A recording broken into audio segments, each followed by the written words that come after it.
This is Lunchtime Agenda. G'day, welcome to Lunchtime Agenda. I'm David Lipson. 5 years after the last Australian soldiers withdrew from a protracted and unpopular conflict in Iraq, a small number of Australian troops is going back in. A statement from a spokesman for the Defence Minister reads, "I can confirm that a small ADF liaison element has been deployed to the Australian Embassy in Baghdad to support security arrangements. Defence will not comment further due to security considerations." The troops will be uniformed Defence personnel. The exact number at this point is not clear. This is just one of the topics we're going to discuss today on Lunchtime Agenda. And I want to bring in our panel for the program today, Paul Fletcher, the Parliamentary Secretary for Communications, and Michael Danby, the Shadow Parliamentary Secretary to Bill Shorten. Thank you both for your company this afternoon. Paul Fletcher, first to you, just on this troop deployment. This is a decision that would not have been taken lightly. Well, look, that's right, but obviously, given the national security nature of this, it's not really possible to say anything more than the very brief statement that's come from the Defence Minister. We have made clear, the Prime Minister's made clear, the Foreign Minister's made clear that we are extremely concerned about what's occurring in Iraq. The opposition has indicated its bipartisan support in relation to those concerns. These are very troubling developments, what we've seen in Iraq over recent days. But in terms of the specific announcement today, obviously there's nothing more that can be said. But can you give any sort of assurance that the small number of soldiers who are there for the protection of Australian staff at the embassy won't grow, that we won't be drawn into Iraq in a greater role? Well, I think the Prime Minister has been very, very clear in relation to what he said on that. We are obviously watching the situation carefully, but taking a very, very cautious approach. And I do emphasise what was said in the announcement today. They're there for a very specific reason in relation to the embassy. To draw any broader conclusion of that from that would be quite unfounded. Michael Danby, Labor's test on Australia's involvement in Iraq, although this isn't involvement in the conflict per se, has been that it has to be in the national interest. One would assume that this is in Australia's best interests? Well, protecting our diplomats is clearly our interest. I don't think anyone's seriously talking about re-engagement in military boots on the ground there. That would be absurd. But it's an indication, David, of how bad the situation is. And if ISIS get to Baghdad, it'll be very difficult to evacuate our diplomats by aeroplane. So they probably need to military escort to take them back out south through Basra. Michael Danby, just on ISIS, what do you think of the threat that was raised yesterday, posed by Australians who have gone over to Syria and Iraq to fight under ISIS, returning to this country?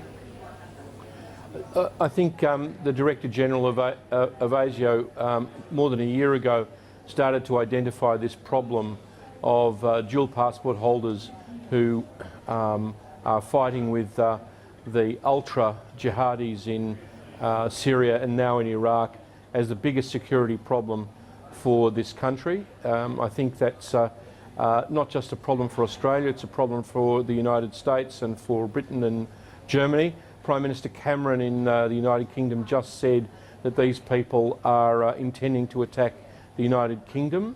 And if it's going to happen to them, it may happen to us. I would just remind all of your viewers and you, David, that the first of these jihadis returned and killed the 4 people in the museum in Brussels. He was just arrested by luck at the Marseille bus station, where they found the Kalashnikov that he used to kill people. He trained in Syria. He's one of these people. This is the nightmare that all of our countries have, including Australia, that these people will return and deploy their deadly skills. OK, well, to security issues closer to home, and there's been another dramatic protest incident involving the Foreign Minister, Julie Bishop. Take a look at these fairly dramatic pictures. After opening the C20 conference at the University of Melbourne this morning, the Foreign Minister was ushered into her waiting car, but as it drove away, one protester lunged at the car, was almost run over in the process as he was tackled to the ground and ultimately arrested by police. His grievance was the budget. Right, this government is a government that's wanting to make the universities two-tier system, one for the rich and one for the poor.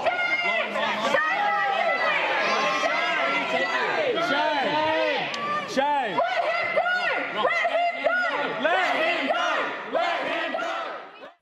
The Prime Minister said that that sort of behaviour is essentially un-Australian. Very, very rarely there are protests. Occasionally those protests get ugly. That shouldn't happen. I don't think it's a very Australian thing to do, to try to prevent someone from speaking, prevent someone from visiting some place where their duty calls them. Paul Fletcher, all sides of politics condemn this sort of behaviour, this sort of personal attack on ministers and shadow ministers for that matter, or any person. But is it really un-Australian, as the Prime Minister suggested there? Well, he's obviously making the point that where you're resorting to using physical violence, intimidation and so on to try and prevent anybody, be it a minister, a parliamentarian or be it an ordinary member of the community, from speaking, from expressing an opinion, from participating in a forum, that certainly is not consistent with our democratic values. And one of the very important values is freedom of speech, that people have the opportunity to express their views, and for politicians, amongst others, to go around putting their perspectives, making the case, in this case, for particular policy measures. And when you have people who are effectively trying to block that through physical presence, physical intimidation, well, I think that is something very much to be deplored. Michael Danby, what do you make of this protest this morning? Well, personal violence against anyone involved in politics is absolutely unacceptable. I work on the basis with Tony Abbott that something can be true even if he says it's true. The budget's very unpopular, but there's no excuse for people trying to physically intimidate each other because of political differences. Paul Fletcher, is it a sign, though, of just how upset some people are? Obviously, these people are on the fringe, but how upset some people are about the budget? Oh, look, I think that's drawing a fairly long bow. We are a country in which people certainly are free to express their opinion, as the Prime Minister has said. He doesn't condone, I certainly don't condone that kind of physical attack, but that being said, certainly people are free to express their opinion, that we have a robust democracy. That's important, but I think it would be drawing a long bow to draw any broader conclusion. OK, I want to look at this issue that bubbled up and potentially over the past few weeks, and that is the terminology relating to East Jerusalem. It started with George Brandis a couple of weeks ago and ended with threats to Australian trade into Arab and Islamic nations. Now, the Organisation of Islamic Cooperation has met overnight in relation to Australia's position on East Jerusalem and released their declaration, which reads that the OIC condemns the orientation of the Australian government not to describe the city of East Jerusalem as occupied, and reiterates that this orientation contradicts international law and requests member states to condemn such illegal positions and take necessary measures to respond to them. Now, I'm told that this declaration was made without taking the government's clarification yesterday into account. The Foreign Minister, Julie Bishop, met with many of the concerned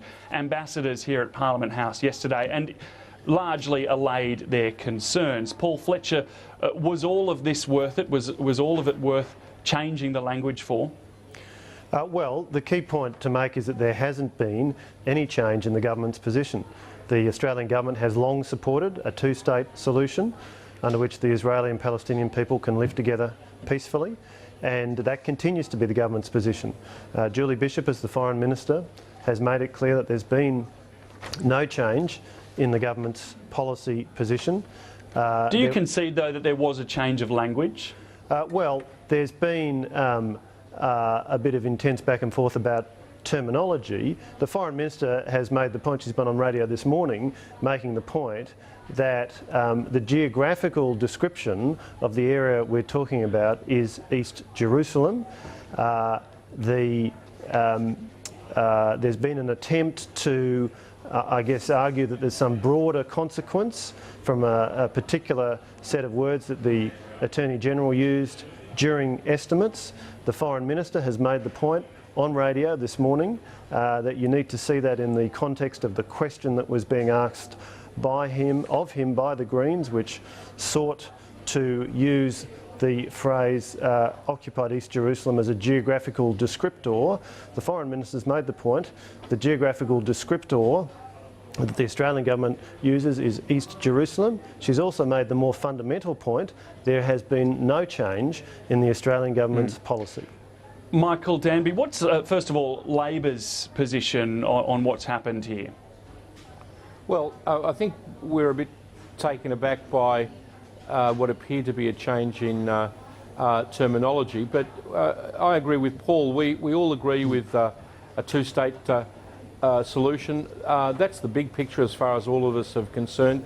Even if the status of some parts of East Jerusalem is small o occupied, it doesn't prevent there being the main game taking place, negotiations between the two parties. One of the important parts of those negotiations is possible land swaps, which would incorporate some of the suburbs around Jerusalem in an Israeli state and have equal land transfers, to be fair, to a new Palestinian state. The point is, David and Paul, we're not going to decide this from here in Australia, and to have this issue focused on is really sort of not really in the the national interest. We're not going to decide this issue here, and we may not decide it here, but the point is also going on. The point is also, as you well know, that language is very important, particularly in this so sensitive issue and so sensitive area. And there were threats of trade sanctions. And if you read this declaration from the OIC, take necessary measures to respond to what it says are a contradiction to international law. Is it worth putting Australian trade at risk? There are reports that some $3.5 billion was at risk. Well, perhaps if I can respond to that, I think it's pretty clear from what the Foreign Minister has said yesterday and today, the meetings that she's convened with ambassadors of the many Arab states, it's pretty clear that the Australian government is making it absolutely clear there's been no change in position, no change in policy, and we warmly value the strong relations that Australia has with many nations in the Middle East of many different kinds and complexions. Okay. We're going to have to leave it there because we're out of time. Paul Fletcher, Michael Danby, thanks so much for your comments and insights this afternoon. After the break, we'll hear from Tim Costello in regards to the opening of the C20 in Melbourne. Stay with us.